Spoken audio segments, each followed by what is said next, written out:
नमस्कार दोस्तों, welcome to regional IAS. आज हमारा डिस्कशन का टॉपिक है प्लेटो की थ्योरी ऑफ एजुकेशन। देखिए, हम इससे पहले तीन वीडियो डाल चुके हैं। अगर आपने वो वीडियोस नहीं देखे हैं तो ज़रूर देखिएगा, क्योंकि जो बेस बनता आ रहा है तो ये वीडियो आपको और अच्छे से समझ में आएगा। वैसे मैं पूरी कोशिश करूंगा कि इस वीडियो में जिसकी बात की जा रही है थ्योरी ऑफ एजुकेशन की, वो आपको अच्छे से समझ में आए। तो देखिए, किसी भी सोसाइटी के लिए, किसी भी समाज के लिए, किसी भी राज्य के लिए, किसी भी देश के लिए एजुकेशन का अलग से एक बहुत बड़ा इम्पोर्टेंस है। एजुकेशन लोगों के विचारों में बदलाव लाती है, लोगों के अंदर पॉजिटिविटी पैदा करती है, लोगों को जो है सक्षम बनाती है, जिससे लोग क्रिटिकल सिचुएशन में कई चीज़ों का सामना करके उभर के बाहर निकल पाते हैं। तो ये एजुकेशन हमारे प्राचीन काल से ही चली आ रही है, ठीक है। और तब भी इसका इम्पोर्टेंस था, आज भी इसका इम्पोर्टेंस है, आगे भी बना रहेगा, ठीक है। तो आज हम जो प्लेटो की थ्योरी ऑफ एजुकेशन डिस्कस कर रहे हैं, उसमें भी प्लेटो जो है एजुकेशन पर बहुत महत्व देते हैं, क्योंकि प्लेटो के बारे में हमने पढ़ा कि प्लेटो का जो मुख्य उद्देश्य था वो क्या था। जिस राज्य के ये रहने वाले थे, एथेंस राज्य के, ग्रीस में जो राज्य है ये, उसको ये द्वारा से एक अच्छा राज्य बनाना चाहते थे, क्योंकि स्पार्टा जो राज्य था उससे हारने के बाद एथेंस की व्यवस्था गड़बड़ा गई थी। एथेंस जो है डगमगा गया था और एथेंस की सोसाइटी खत्म हो गई थी। तो प्लेटो के मन में विचार आया कि मुझे मेरे एथेंस को द्वारा से जो है एक आदर्श राज्य बनाना है। तो उसके लिए प्लेटो ने कई सारी थ्योरी दी। इससे पहले हम थ्योरी ऑफ आइडियाज के बारे में पढ़ चुके हैं, ठीक है, जो उन्होंने दी थी, थ्योरी ऑफ आइडियाज। तो देखिए, आज हम पढ़ेंगे थ्योरी ऑफ एजुकेशन, क्यों वो समझते हैं कि एजुकेशन के माध्यम से ही लोगों के विचार में, लोगों की सोच में परिवर्तन लाया जा सकता है। क्योंकि अगर राज्य के नागरिक, स्टेट के नागरिक अगर अच्छे होंगे तो राज्य ऑटोमेटिक अच्छा हो जाएगा, ठीक है।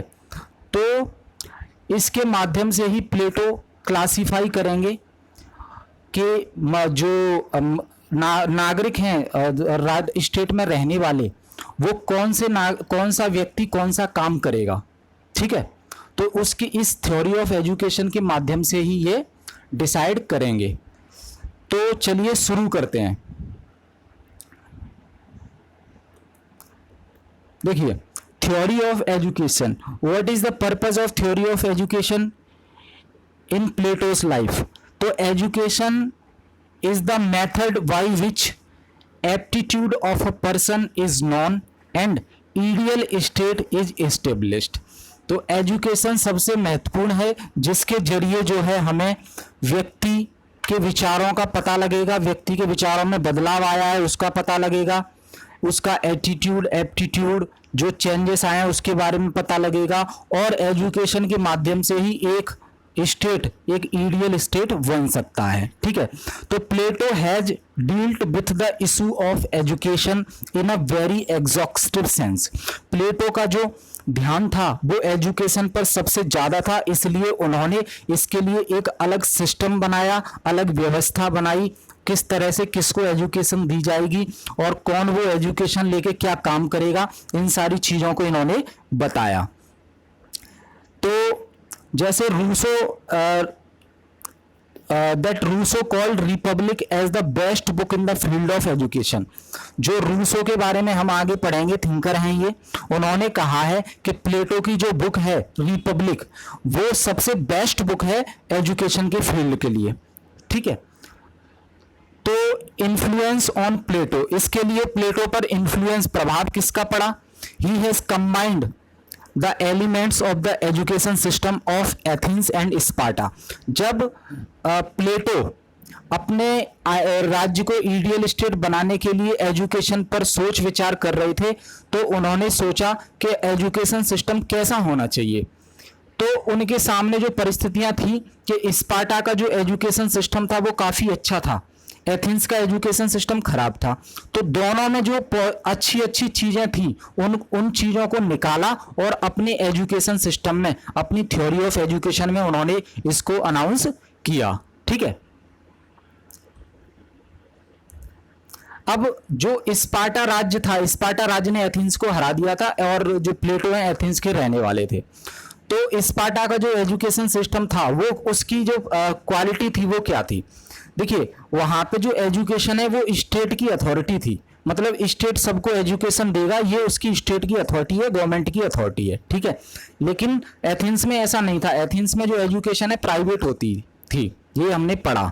लोग पैसे लेके एजुकेशन देते थे और कंपलसरी मिलिट्री एजुकेशन होती थी। स्पार्टा में जो है मिलिट्री एजुकेशन कंपलसरी होती थी और equality of opportunity to women. Sparta में जो है कोई डिस्क्रिमिनेशन नहीं होता था मैन और वुमेन के बीच में, दोनों के लिए जो है इक्वालिटी थी। वहां पे मैन और वुमेन दोनों को जो है एजुकेशन, और एजुकेशन ही नहीं हर अपॉर्चुनिटी में बराबर का हक मिलता था। ठीक है। अब element of Athens system which Plato dislike. अब एथेंस राज्य में ऐसी क्या चीज थी जिसे प्लेटो पसंद नहीं करता था? तो जैसे हमने बात की एथेंस में जो है एजुकेशन प्राइवेट हाथों में थी। ठीक है। No vigilance by state over the curriculum, और जो स्टेट के द्वारा उस करिकुलम का कोई भी विजिलेंस नहीं होता था, कोई भी जो है जांच पड़ताल नहीं होती थी, कोई भी जो है इंप्रूवमेंट करने के लिए कोई कोशिश नहीं होती थी एथेंस के एजुकेशन सिस्टम में स्टेट के द्वारा। ठीक है।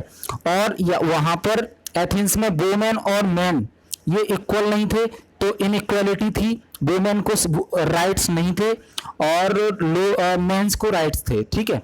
और निगलेक्ट ऑफ फिजिकल एजुकेशन, और जो है जिस तरह से स्पार्टा राज्य में मिलिट्री एजुकेशन कंपलसरी थी नागरिकों के लिए, उस तरह से एथेंस में जो है फिजिकल एजुकेशन नहीं थी, शामिल नहीं दी जाती थी। ठीक है। अब एथेंस सिस्टम के मेरिट्स क्या थे? तो in Athens the focus was on developing the logical and critical faculties of mind, more focus was on study of literature, maths. Athens में जो सिस्टम था उसकी जो चीजें पसंद आई प्लेटो को वो क्या थी कि यहाँ पे लिटरेचर को स्टडी कराया जाता था, साहित्य को, मैथ्स को स्टडी कराया जाता था। ठीक है। और पूरा फोकस इनका था लॉजिकल और क्रिटिकल रीजनिंग डेवलप करने पे। तो वो यहाँ की अच्छी चीजें लगी प्लेटो को।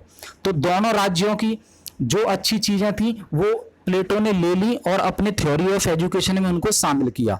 अब प्लेटोज स्कीम ऑफ एजुकेशन क्या थी? होलिस्टिक व्यू ऑफ एजुकेशन था प्लेटो का। इसमें उन्होंने जो है जो 3 कैटेगरी में एजुकेशन को डिवाइड किया। पहला था प्राइमरी एजुकेशन, जो कि 0 से लेके 6 साल तक के जो बच्चे हैं उनको दी जाएगी। ठीक है।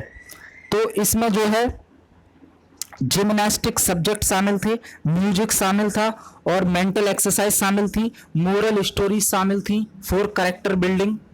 ठीक है। ये प्राइमरी एजुकेशन थी जो 0 से 6 साल के बच्चों के लिए थी। और सेकेंडरी एजुकेशन 6 से 18 वर्ष के बच्चों के लिए थी। इसमें क्या होता था? Basic knowledge of different subject दी जाती थी, अलग अलग सब्जेक्ट की बेसिक नॉलेज दी जाती थी। यहाँ सारे सब्जेक्ट होते थे और फर्स्ट स्क्रीनिंग टेस्ट होता था। अब ये नॉलेज देने के बाद 18 साल पे जो है पहला टेस्ट होता था। अब जिन्हें जो एजुकेशन ले रहे हैं उनको एक टेस्ट देना होता था। ठीक है। और जो इस टेस्ट में पास हो जाते थे वो जो है आगे की एजुकेशन के लिए जाते थे। ठीक है। और जो फेल हो जाते थे, मतलब those who will pass will go for further learning. ठीक है। जो पास हो जाते थे 6 से 18 साल की एजुकेशन का टेस्ट देने के बाद वो जो है आगे की एजुकेशन के लिए उनको प्रमोट किया जाता था। लेकिन जो फेल हो जाते थे इस टेस्ट में, पहले टेस्ट में, वो जो है प्रोड्यूसर क्लास में चले जाते थे, मतलब जो है मजदूर वर्ग में प्लेटो उनको डाल देता था कि अब आप खेती और इंडस्ट्रीज और ये सारे काम करो मजदूर वाले। ठीक है। तो इसके बाद फिर जो इस टेस्ट में पास हो गए उनके लिए फिर अलग से फिर आया आगे एजुकेशन जो कि 18 से 20 साल तक दी जाती थी। इसमें जो है कंपलसरी मिलिट्री एजुकेशन होती थी और इतना होने के बाद यहाँ पे फिर से एक टेस्ट होता था, सेकंड राउंड ऑफ टेस्ट। ठीक है। जैसे प्रीलिम्स हो गया, अब ये मेंस हो रहा है, तो सेकंड राउंड ऑफ टेस्ट होता था, इसमें those who show aptitude for further learning will be promoted. जो इस टेस्ट में पास हो जाते थे वो आगे की एजुकेशन के लिए जाते थे, और जो फेल हो जाते थे इसमें वो जो है सोल्जर बन जाते थे। ठीक है, सैनिक वर्ग में उन्हें डाल दिया जाता था प्लेटो के एजुकेशन सिस्टम के हिसाब से। अब अगला आता है हायर एजुकेशन। याद रखिए, हायर एजुकेशन लेने के लिए कौन यहां तक पहुंचा है? जो प्री और मेंस पास कर चुका है, मतलब first screening of test and second screening of test pass कर चुका है। ठीक है, अब इसमें फर्स्ट स्टेज होती थी 20 से 35 साल की। हायर एजुकेशन में 2 स्टेज होती थी। फर्स्ट स्टेज में 20 से 35 साल तक एजुकेशन दी जाती थी, जिसमें लॉजिक सिखाया जाता था, फिलॉसफी पढ़ाई जाती थी, और मेथड ऑफ डायलेक्टिक पढ़ाया जाता था, जो कि प्लेटो का जो पसंदीदा मेथड है डिबेट करने का। तो ये तो 20 से 35 साल तक कराया जाता था। लेकिन जो सेकंड स्टेज होती थी इसी हायर एजुकेशन में, वो होती थी प्रैक्टिकल एजुकेशन। मतलब 35 साल से 50 साल तक जो है इन सभी स्टूडेंट्स को खुला छोड़ दिया जाता था सोसाइटी में। हैंड्स ऑन एक्सपीरियंस, मतलब आप प्रैक्टिकल एक्सपीरियंस लो, आपके सामने जो रियल सिचुएशन आए, डिफिकल्टी आए, आप उनका सामना करो, फिर वहां से जो है उन समस्याओं का समाधान करते हुए, उन समस्याओं से लड़ते हुए निकलो वहां से। तो ये सब जब करोगे आप, तो आपको प्रैक्टिकल नॉलेज होगी, प्रैक्टिकल एक्सपीरियंस होगा। अभी तक तो आपको सिर्फ किताबी ज्ञान था और किताबी अनुभव था, लेकिन अब ये प्रैक्टिकल एक्सपीरियंस है 35 से 50 साल के बीच में। ठीक है, तो at the age of 50 person will get certificate of philosopher. जो 50 साल तक ये पूरी प्रक्रिया पूरी कर लेता था उसे फिलोसोफर का सर्टिफिकेट दिया जाता था, और वही किंग बनने लायक होता था। तो समझ गए प्लेटो की एजुकेशन कैसी थी? आई होप आपको सबको समझ में आ गया होगा। तो देखिए, there will be many philosopher and how to select a king. अब एक प्रश्न आता था कि आपने सर्टिफिकेट ऑफ फिलोसोफर तो दे दिया और आपने कह भी दिया कि यही किंग बनेंगे, लेकिन इतने फिलोसोफर्स पास होंगे तो आप कैसे सिलेक्ट करोगे कि कौन किंग बनेगा इनमें से? तो there is no question of conflict because philosopher have no love for power. तो वो कहते हैं प्लेटो, क्योंकि फिलोसोफर इतनी मेहनत करके उन्होंने ज्ञान अर्जित किया है, उन्हें पावर की जो है कोई लालच नहीं है, सत्ता का कोई लालच नहीं है। और their first love is knowledge, और उनका जो सबसे पहला प्यार है वो नॉलेज है। When people will request them very, जब लोग उनसे रिक्वेस्ट करेंगे कि प्लीज आप किंग बन जाओ ना, प्लीज आप किंग बन जाओ ना, तो तब वो कहेंगे कि चलो सोचते हैं इसके बारे में, क्योंकि उन्हें नॉलेज, अपनी फिलोसफी का जो पद है, फिलोसोफर का सर्टिफिकेट ऑफ फिलोसोफर मिला है, उसके साथ कहीं ना कहीं जो है सेक्रीफाइस करना पड़ेगा, क्योंकि किंग बन के वो बैठेंगे। तो प्लेटो का ये कहना है कि फिलोसोफर जब वो बन जाएंगे इतनी एजुकेशन लेने के बाद, तो उनकी फर्स्ट प्रायोरिटी नॉलेज होती है, पावर नहीं। वो तो हम सब लोग रिक्वेस्ट करेंगे कि आप प्लीज बन जाओ ना, प्लीज बन जाओ ना, आपकी जरूरत है, तब वो बनेंगे। ठीक है, तो उन्हें कोई लालच नहीं होगा। तो ऐसा कोई एक आदि होगा जो मानेगा इस बात के लिए कि हाँ चलो मैं नॉलेज को छोड़कर अब किंग बनूंगा, तो उसमें से निकल के आ जाएगा, ऐसा प्लेटो कहते हैं। ठीक है, अब in the words of Plato, those state are well governed where rulers are reluctant to govern another where they are. तो वो कहते हैं, प्लेटो कहते हैं कि वो राज्य बहुत अच्छे से चलाए जाएंगे जिनके रूलर्स जो है अच्छे होंगे, और दूसरे शब्दों में कहें फिलोसोफर होंगे। ठीक है, अब प्लेटोज प्रॉब्लम, प्लेटो की प्रॉब्लम क्या है? The state of Athens and how to make Athens ideal state. ये प्लेटो की प्रॉब्लम है और यही उसका उद्देश्य है। और Plato's, what is Plato's diagnosis of the problem of Athens? तो रूल ऑफ इग्नोरेंस। ठीक है, और व्हाट इज द सॉल्यूशन? तो सॉल्यूशन यही है, रूल ऑफ नॉलेज। जो फिलोसोफर हैं वही रूल करें, अनटिल फिलोसोफर आर रूलर्स।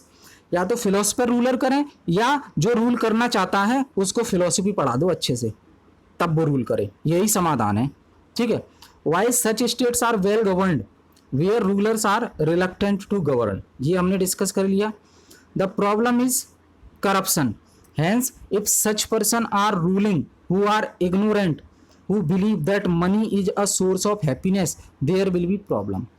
तो अगर ऐसा कोई व्यक्ति जिसके अंदर लालच है और वो तो और इग्नोरेंट है वो, तो वो करप्शन करेगा, क्योंकि वो समझता है मनी ही हैप्पीनेस का एक साधन है, तो प्रॉब्लम होगी खड़ी। इसलिए फिलोसोफर को प्रमोट करता है प्लेटो। ठीक है, अब उनसे पूछा गया भैया ये बता दो प्लेटो बाबा, why philosophers are best ruler, philosopher ही बेस्ट रूलर क्यों है?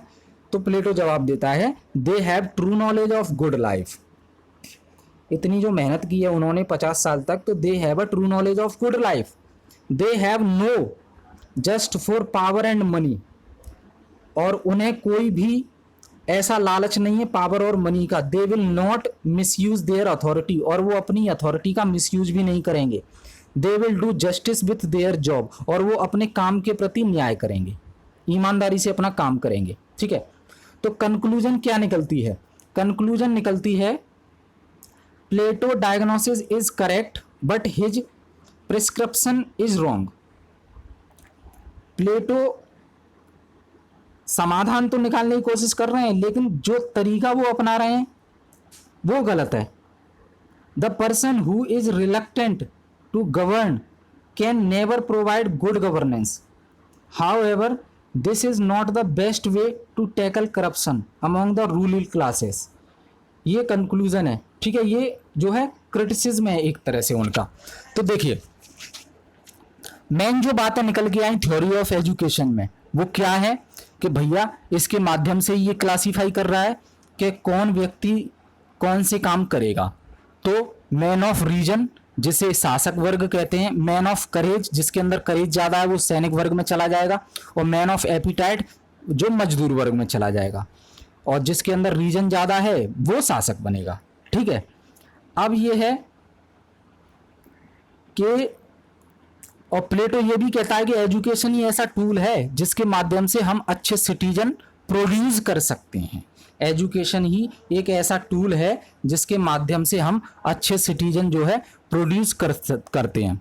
और जो प्लेटो ने ये भी महिलाओं के अधिकारों की भी बात की, जैसे एजुकेशन में प्लेटो ने महिलाओं के अधिकारों की भी बात की। तो हम यहाँ कह सकते हैं प्लेटो पहला ऐसा व्यक्ति था जिसने नारीवाद की बात की, फेमिनिस्ट। तो प्लेटो एक पहला फेमिनिस्ट था जो नारी के बारे में बात करता था, उसके राइट्स के बारे में उसने जिक्र किया। ठीक है, तो ये सारी चीजें हमने देखी, ये बातें निकल के आई थ्योरी ऑफ एजुकेशन से। ठीक है, तो अब ये जो है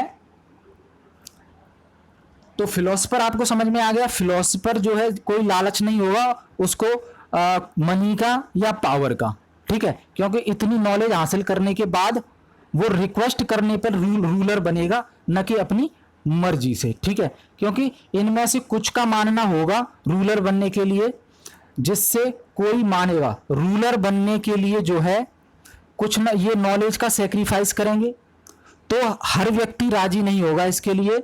जितने भी फिलोसोफर पास होके आएंगे उनमें से जब हम रिक्वेस्ट करेंगे वहां के नागरिक, तब वो उनमें से कोई एक तैयार होगा। ठीक है, तो ये हमने डिस्कस किया थ्योरी ऑफ नॉलेज, जो कि 3 कैटेगरी में डिवाइड करके उन्होंने इस एजुकेशन सिस्टम को बताया, और इस एजुकेशन सिस्टम के आधार पर ही उन्होंने लोगों को, नागरिकों को 3 कैटेगरी में बांटा। पहला, जिसके अंदर रीजन ज्यादा है वो शासक वर्ग की कैटेगरी में, जिसके अंदर करेज ज्यादा है वो सैनिक वर्ग की कैटेगरी में, और जिसके अंदर एपिटाइट ज्यादा है, लालच ज्यादा है, ग्रीडी है, वो मजदूर वर्ग की कैटेगरी में। और तीनों कैटेगरी को डिवाइड कैसे किया? एजुकेशन सिस्टम में। जो फर्स्ट स्क्रीनिंग टेस्ट में फेल हो गए वो जो है मजदूर बन गए, जो सेकंड स्क्रीनिंग में फेल हो गए वो सैनिक बन गए, और जो 50 साल तक प्रैक्टिकल एजुकेशन मिला के हासिल किया वो फिलोसोफर बने, और वही रूल करेंगे। ठीक है, तो ये हमने डिस्कस किया theory of education. I hope आपको ये पसंद आई होगी। So next time we will meet with new topic in next video. तब तक के लिए बहुत बहुत धन्यवाद।